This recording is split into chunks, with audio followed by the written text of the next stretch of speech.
Sangli Miraj कुपवाडमधील medicals व बेकरीची तातडीने तपासणी करा. आरपीआय आठवले पक्षाचे अन्न व औषध प्रशासन विभागाला निवेदन. 8 दिवसात ठोस कारवाई करा अन्यथा आंदोलनाचा इशारा. सांगली मिरज कुपवाड परिसरातील सर्व मेडिकल्स आणि बेकरीची अन्न व औषध प्रशासन विभागाने तातडीने सखोल तपासणी करावी अशी मागणी रिपब्लिकन पार्टी ऑफ इंडिया आठवलेच्या वतीने करण्यात आली आहे. सांगली शहराध्यक्ष अजय साहेबराव उबाळे यांनी शहर जिल्हाध्यक्ष पोपटराव कांबळे यांच्या मार्गदर्शनाखाली अन्न व औषध प्रशासन विभागाला निवेदन सादर केले. निवेदनात म्हटले आहे की सांगली मिरज व कुपवाडमधील अनेक मेडिकल्स व बेकरीची गेल्या अनेक वर्षापासून तपासणी झालेली नसल्याचे निदर्शनास आले आहे.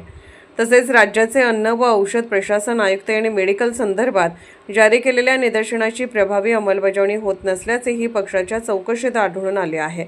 काही रुग्णालयांकडून रुग्णांना विशिष्ट मेडिकलमधूनच औषधे खरेदी करण्यास भाग पाडले जात असल्याचा आरोपही निवेदनात करण्यात आला आहे.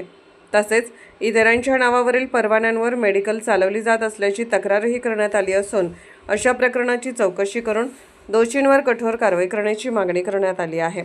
याशिवाय बेकरी उत्पादनांच्या गुणवत्तेबाबतही गंभीर प्रश्न उपस्थित करण्यात आले असून निकृष्ट दर्जाच्या उत्पादनांमुळे लहान मुलांच्या आरोग्यावर विपरीत परिणाम होत असल्याचा दावा करण्यात आला आहे.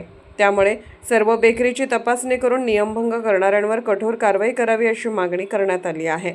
येत्या 8 दिवसात संबंधित विभागाने ठोस कारवाई न केल्यास रिपब्लिकन पार्टी ऑफ इंडिया आठवलेच्या वतीने तीव्र आंदोलन छेडण्यात येईल असा इशाराही निवेदनातून देण्यात आला आहे.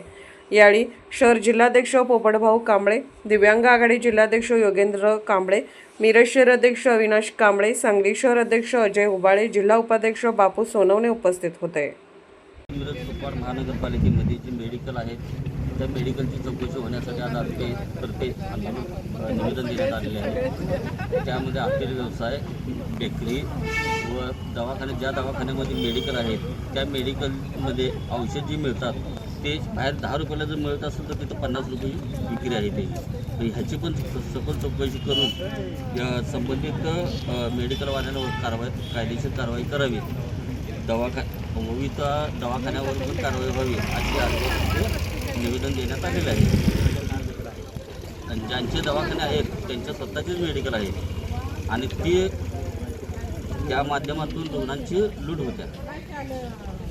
झालं तर येत्या 8 दिवसात आरपीआय तीव्र आंदोलन करेल एवढा विषय आहे.